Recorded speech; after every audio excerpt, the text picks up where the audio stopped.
The hall smelled of polished wood and sweet flowers left too long in the heat. Music drifted from hidden speakers. Soft drums, a slow melody meant to feel joyful, but it echoed strangely, like it was bouncing off empty walls. Rows of chairs were filled with people dressed in bright fabrics, laughter rising and falling in waves. At the front, white cloth hung loosely, catching the light from tall windows.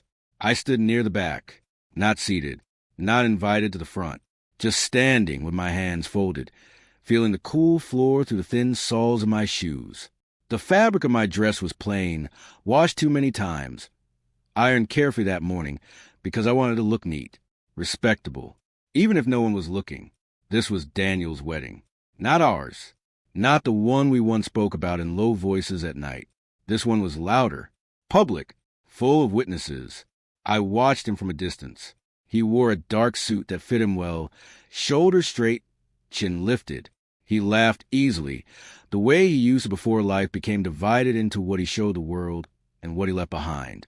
Beside him stood the woman everyone called his wife now. Her hand rested lightly on his arm, confident, certain. A child sat near her feet, playing with the ribbon from a gift box. No one looked at me for long.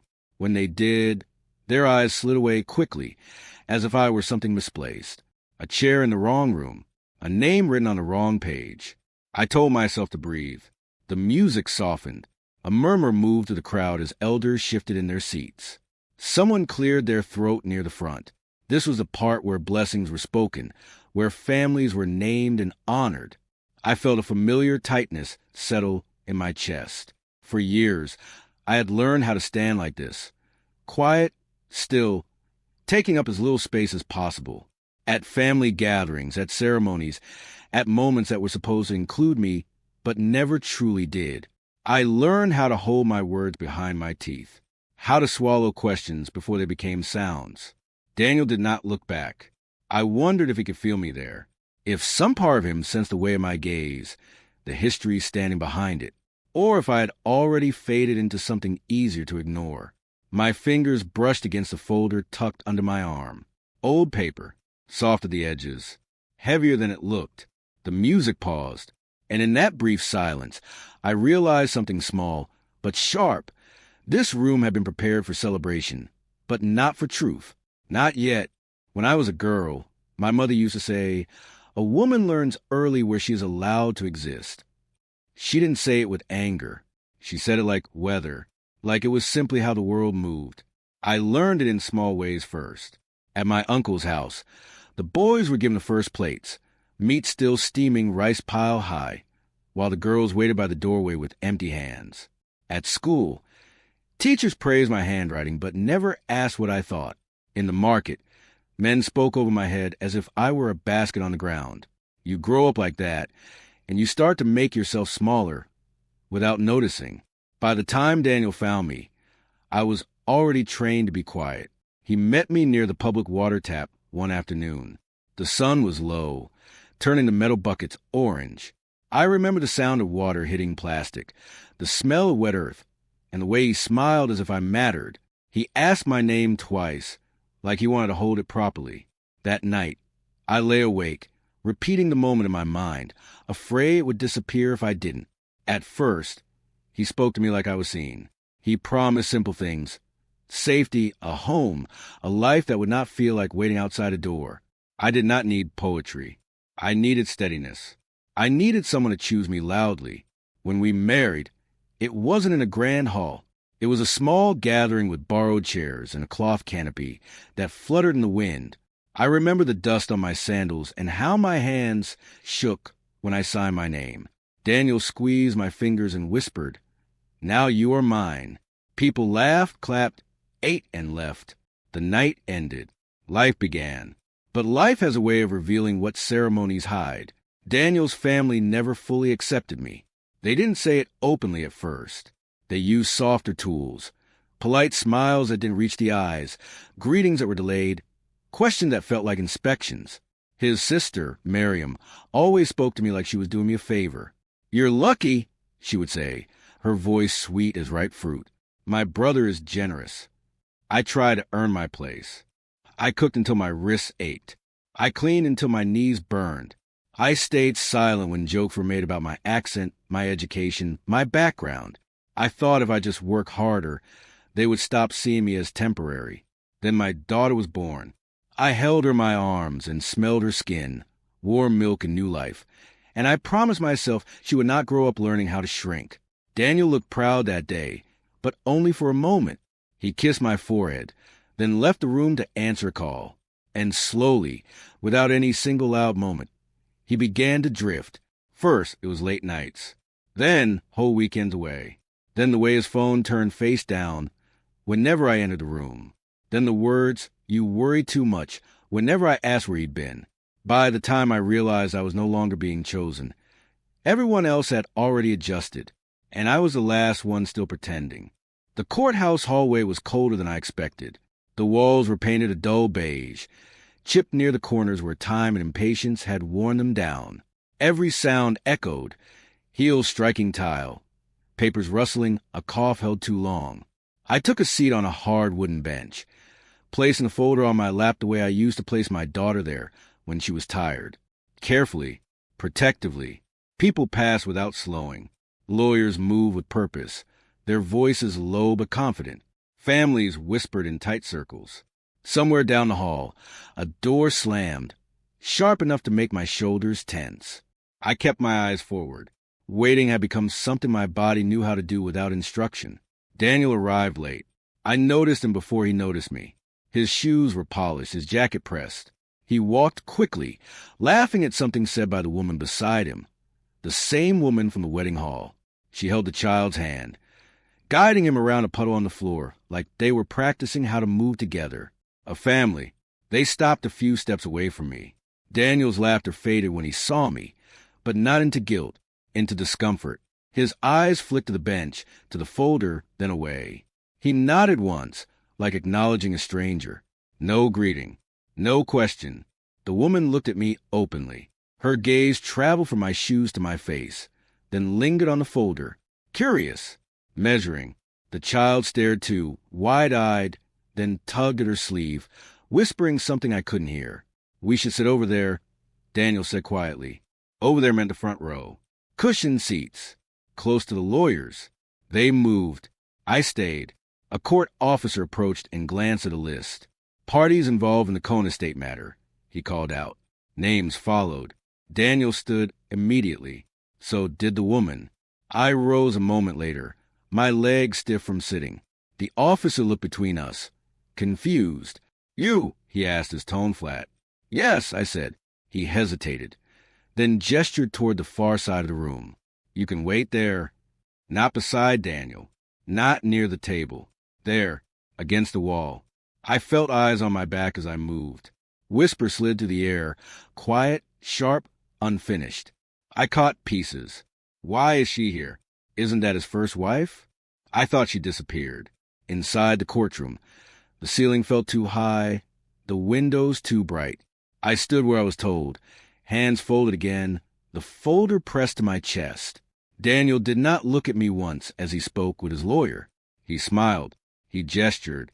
He looked confident. When proceedings began, the opposing lawyer glanced in my direction and smirked. "Your Honor," he said, not bothering to lower his voice, "there seems to be some confusion about who needs to be present." A few people laughed softly. I felt my face burn, but I did not move. The judge looked down at the papers, then up at me. His eyes held no warmth, no recognition, just procedure. "Madam," he said, "you may step aside until you're called." Step aside, as if I were an object in the way. I took one small step back, and in that moment, with my back against the wall and my name already shrinking in the room, I felt something inside me tighten. Not break, not yet, but prepare, because waiting had never saved me before. I heard her voice before I saw her. Sharp, controlled, too calm for kindness. "Amina." I turned slowly. Miriam stood near the doorway, her heels planted firmly, her arms crossed like she was guarding something valuable. She wore an expensive scarf draped just right, the kind that announced status without words. Her lips curved into a smile that never reached her eyes.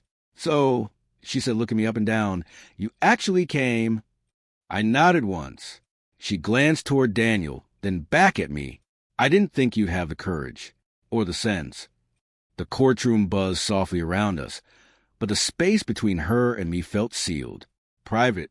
Heavy.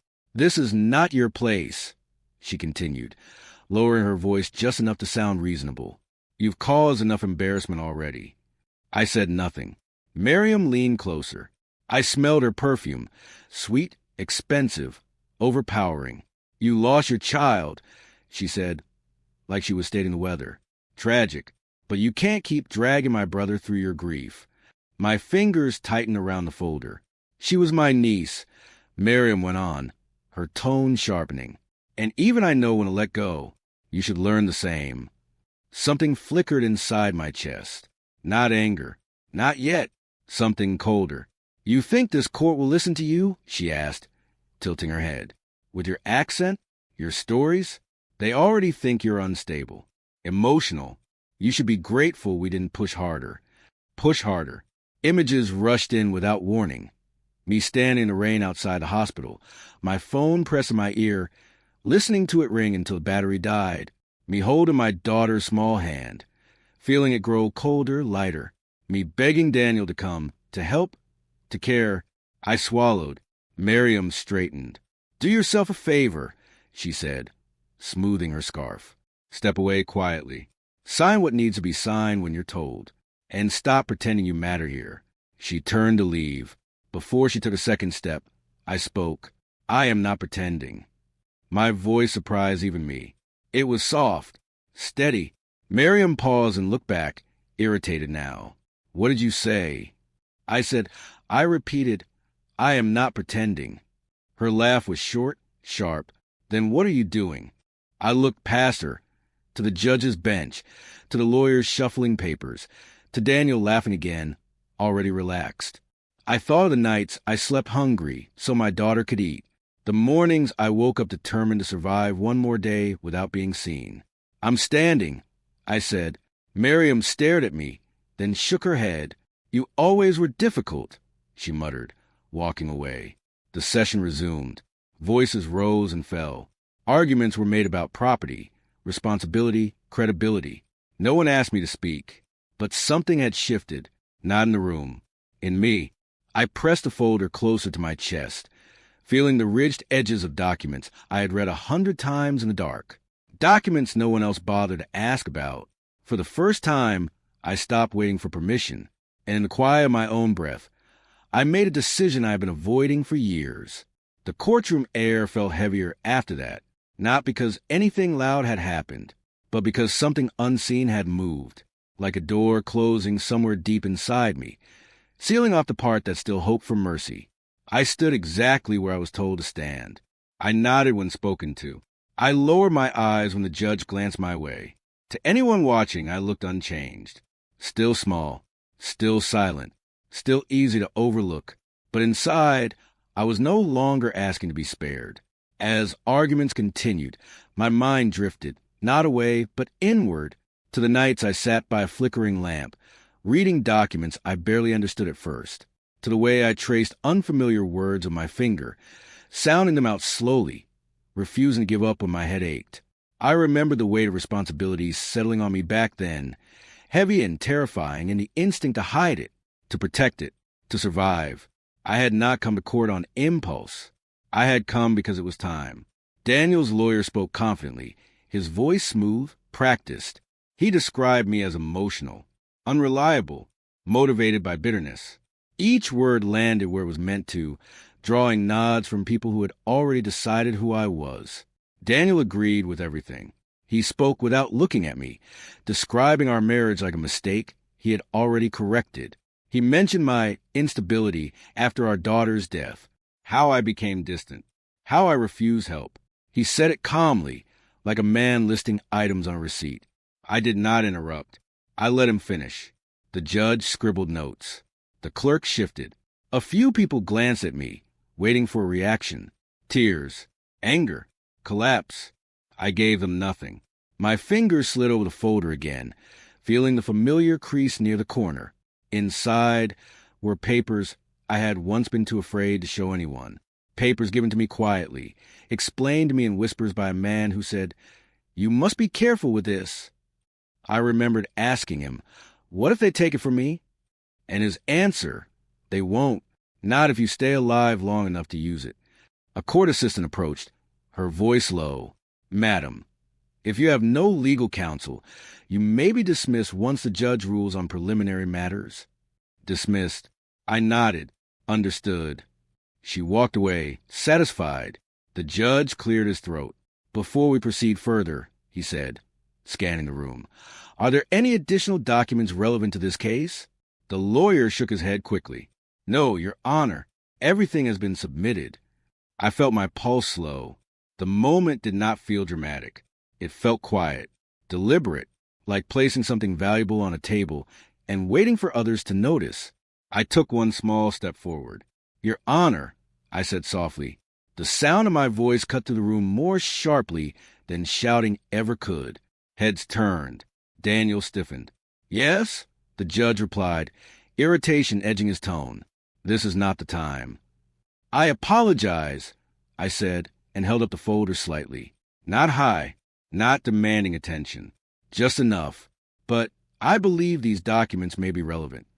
The room shifted, not yet in my favor, but no longer against me. And for the first time, I felt the power of what I had been carrying all along. The judge did not reach for the folder right away.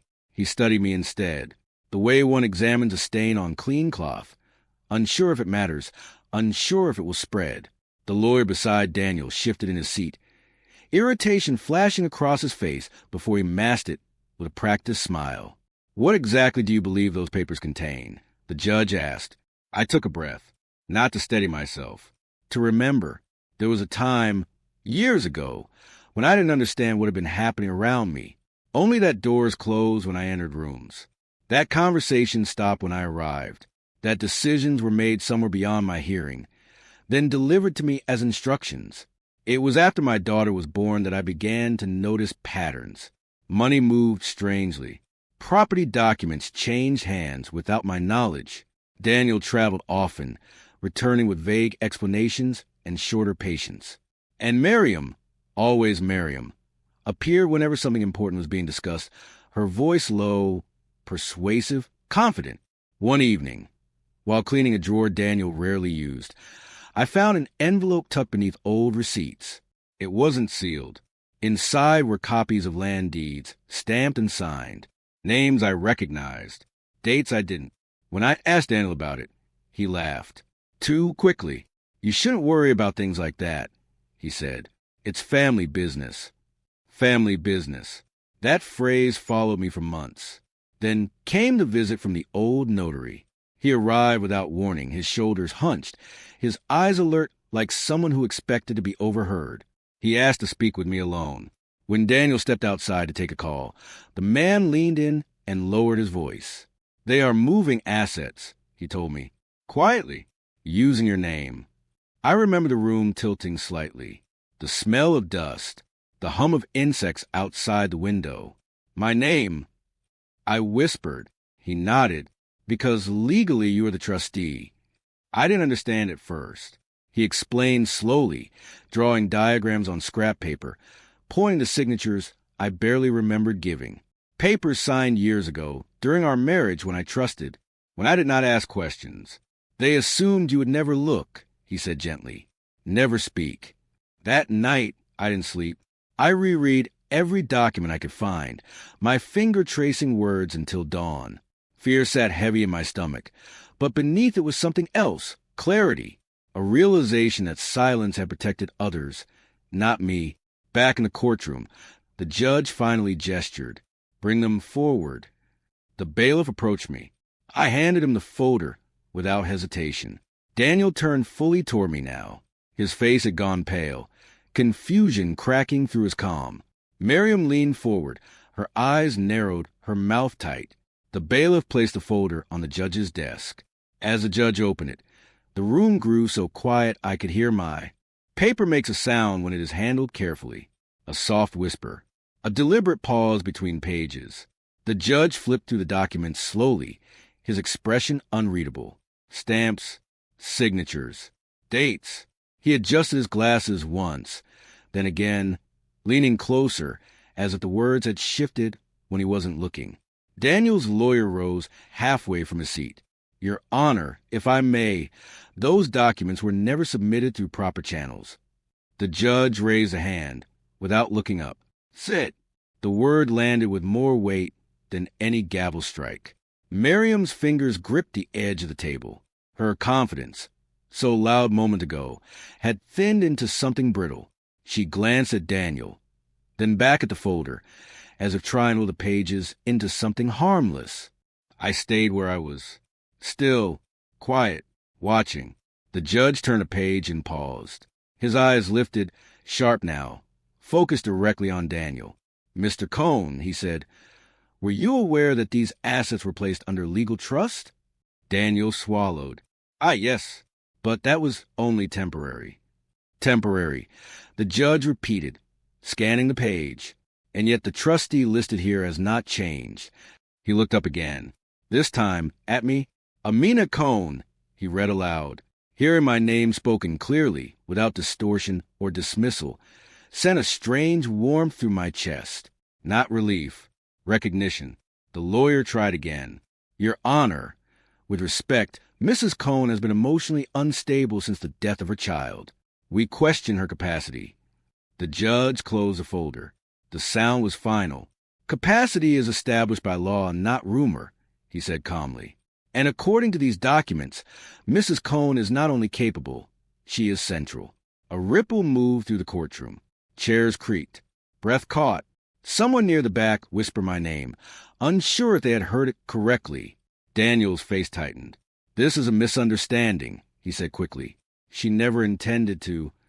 To what? The judge asked. Exercise her legal authority? Silence. The judge leaned back. These papers indicate that any transfer, sale, or legal decision regarding the estate requires the trustee's explicit approval. He looked around the room, which has not been given. Miriam stood abruptly. This is absurd, she snapped. She doesn't even understand what she's holding. The judge's gaze cut to her. Then, perhaps, he said evenly, you should not have relied on her ignorance. The words hung in the air, heavy and undeniable. I felt eyes on me from every direction now. Not pity, not amusement. Attention. I lowered my gaze, not in submission, but in control. The folder was no longer in my hands, yet its weight remained, settled firmly where it belonged. This wasn't revenge. It was alignment. Truth stepping into the light at its own pace. And the room was only just beginning to understand what that meant. The judge called for a short recess. Chairs scraped back. Voices rose cautiously, like people testing whether it was safe to speak again. The spell of silence broke, but something remained unsettled, unfinished. I felt in the way no one quite met my eyes anymore, in the way Daniel stood frozen, his hands hanging uselessly at his sides. I stepped out into the hallway alone. The cold from earlier had faded, replaced by a stale warmth and the smell of old paper. A narrow window at the far end let in a strip of afternoon light, dust floating through it like slow snow. I walked toward it, my footsteps quiet, measured. This was the space between moments. Not victory, not defeat, just air. I leaned against the wall and closed my eyes. For a brief second, the courtroom disappeared, and I was somewhere else entirely. Standing at a hospital entrance, the automatic doors refusing to open fast enough. The memory came without warning, sharp and bright. The beeping machines, the antiseptic smell, the way the nurse avoided my eyes when she spoke. I pressed my palm flat against the wall until the present returned. I was not here for comfort. Behind me, the door creaked open. Footsteps approached, hesitant this time. Daniel stopped a few feet away. I could feel him without looking. Amina, he said quietly. I turned. Up close. He looked older than I remembered. Not from time, but from effort. The effort of maintaining a story that no longer held. His eyes moved over my face, searching for something familiar, something soft. When were you going to tell me? He asked. I tilted my head slightly. Tell you what? That you had this, he said, gesturing vaguely back toward the courtroom. All of this. I thought of the nights I waited for him to come home. The calls he didn't answer. The excuses delivered like final judgments. "You never asked," I said. His jaw tightened. "You knew this would cause problems." "Yes," I replied. "That's why I protected it." He exhaled sharply, frustration bleeding through. "You're doing this out of anger." I shook my head. Slowly. "No, I did anger already. It didn't change anything." He looked at me then, really looked, and for the first time I saw uncertainty take root in his expression. Not fear yet. Something closer to loss. The courtroom door opened again. A clerk called his name. Daniel hesitated. "We can still talk," he said, "privately." I met his gaze. We've had years of private. I turned back toward the window as he walked away. When the judge called us back in, I followed without rushing, without hesitation. The calm settled deeper now, not fragile, not borrowed. Inside the courtroom, everyone returned to their places. The storm had not arrived yet, but the air knew it was coming. When the session resumed, the room felt different. Not louder, not tenser, sharper. People sat straighter, as if posture alone could protect them. The judge's voice was calm, but it carried more weight now, each word landing with intention. The lawyer spoke carefully, choosing language like stepping stones across deep water. Daniel no longer leaned back in his chair. He leaned forward, elbows on the table, fingers interlocked too tightly. The woman beside him whispered something, but he didn't respond. His attention was fixed on the bench, and on me, though he tried not to show it. The judge addressed the room. "Given the newly presented documents, this court will need to reassess prior assumptions." Assumptions. The word echoed. The opposing lawyer cleared his throat. "Your Honor, if I may suggest a brief clarification." "Proceed," the judge said. The lawyer turned toward me for the first time, not with a smile, not with mockery, with caution. "Mrs. Cohn," he said, "can you confirm that you were fully aware your role as trustee at the time these documents were signed?" I met his eyes. "Yes." A pause. "And you chose not to disclose this earlier because I was afraid, because I was grieving, because no one asked. I was advised to remain silent until it was necessary," I said. The judge nodded slowly. "Sound advice." Murmurs rippled through the courtroom. Daniel's lawyer leaned toward him, whispering urgently now. Papers were shuffled. A pen dropped and rolled under the table. The woman beside Daniel clutched her bag, her earlier composure slipping. The judge continued. "This court must also address allegations of misrepresentation and unauthorized action taken under the assumption of Mrs. Cohn's absence or incapacity." Miriam stood. "This is turning into a spectacle," she snapped. "She's manipulating the situation." The judge looked at her. "Sit down." She didn't at first. "I will not," she said, voice rising. "We all know she's doing this to punish my brother." The judge's expression hardened. "Ms. Miriam, one more interruption and you will be removed." She sat. Silence followed, thick, unforgiving. Then the judge said, "Mrs. Cohn, pending further review, no decisions regarding the state will proceed without your direct authorization." Daniel closed his eyes briefly. It was small, almost invisible, but it was the first crack. And cracks, once they begin, rarely stop where you want them to. I felt no urge to speak further. No need to press. The unraveling had started, and it was happening in full view of everyone who once believed I would never be heard. The truth does not rush. It waits until there is nowhere left to hide. The judge called the next item forward, and this time, it wasn't me who was questioned. It was a story Daniel had been telling for years. Dates were read aloud, transfers reviewed, decisions traced backward, step by step, until the path led somewhere uncomfortable. To clarify, the judge said, looking directly at Daniel's lawyer, "Your client authorized these actions without the trustee's consent?" The lawyer hesitated, a fraction of a second too long. He believed consent was implied. "Belief," the judge replied evenly, "is not authorization." The woman beside Daniel shifted in her seat. Her hand tightened around the child's shoulder. The child looked up confused, sensing the shift in the room without understanding it. Miriam spoke again, her voice brittle now. This is unfair. She never participated in family matters. She disappeared. I lifted my head. I was present, I said quietly. I was ignored. The room went still. The judge turned to me. Mrs. Cohn, did you ever relinquish your role as trustee? No. Did you ever grant verbal or written permission for these transactions? No. The judge nodded once, then looked back at Daniel. Then the matter is clear. Daniel stood abruptly. This is being blown out of proportion, he said, his voice cracking through the calm. She's doing this now because she's angry about the past. I met his gaze. I didn't come here for the past. That was all. The judge raised his hand. Mr. Cohn, sit down. Daniel didn't. At first, he looked around the room, at the lawyers, at his sister, at the people who once nodded along with his version of events. Their faces offered no comfort now, no agreement. Slowly he sat.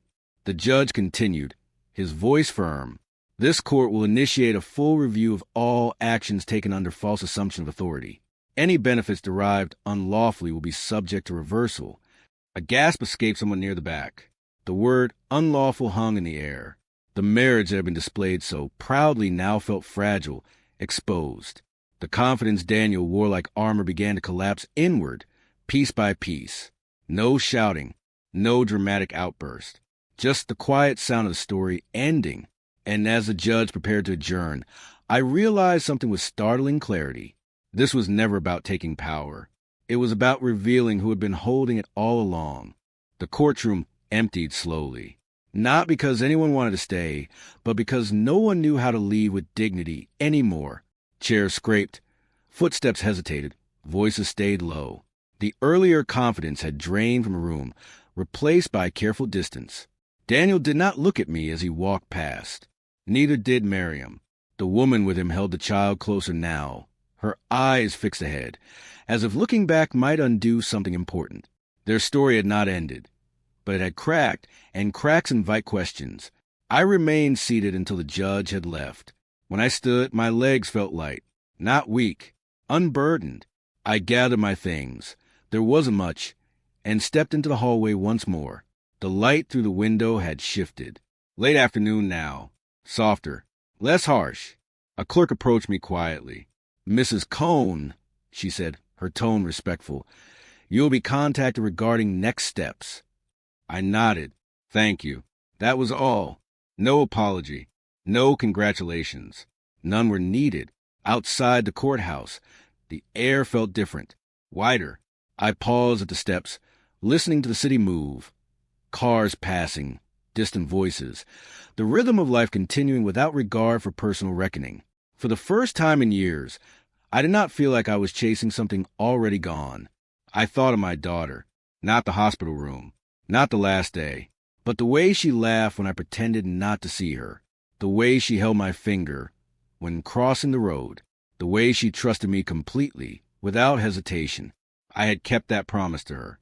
Behind me, Daniel's voice rose briefly, arguing with his lawyer, sharp with panic now. I did not turn around. What he was facing belonged to him. What I was carrying belonged to me. I walked down the steps and into the street, blending into the crowd. No one stopped me. No one stared. I was just another woman moving forward. But inside, something had settled. Not triumph, closure. And as I disappeared into the noise of the city, I understood that justice doesn't always arrive with noise or celebration. Sometimes it arrives quietly and stays. I did not return home right away. I walked past streets I used to avoid, past buildings where I once felt too small to enter. The sky was beginning to fade, colors softening into each other, the day loosening its grip. Each step felt deliberate, like I was learning a new rhythm, one that belonged to me. In the days that followed, people reached out, not loudly, not dramatically. A message from a relative who had stopped calling years ago. A neighbor who suddenly remembered my name. Even Daniel's family sent word, careful and formal, asking if I would be willing to talk. I did not rush to answer. Healing does not respond well to urgency. I focus instead on small things. Morning light through my window. Cooking meals without feeling watched. Sleeping through the night without bracing for disappointment.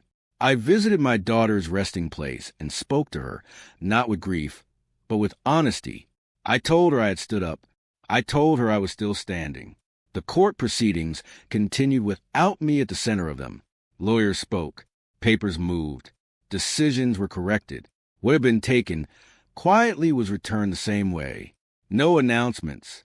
No public apologies. I did not ask for any. Respect, I learned, is most powerful when it arrives too late to change you. One afternoon, I opened the old folder again. The pages were worn now, their purpose fulfilled. I placed them back in the drawer and closed it gently. Some things are meant to be carried only as long as necessary. I was not the woman who stood at the back of the wedding hall anymore, nor was I the woman pressed against the courtroom wall, waiting to be dismissed. I was someone who had survived being underestimated and had learned the weight of her own voice. Not loud, not demanding. Enough. And before I close this story, I want to ask you something. How many people do you walk past every day, assuming they hold nothing of consequence, when in silence they may be holding everything?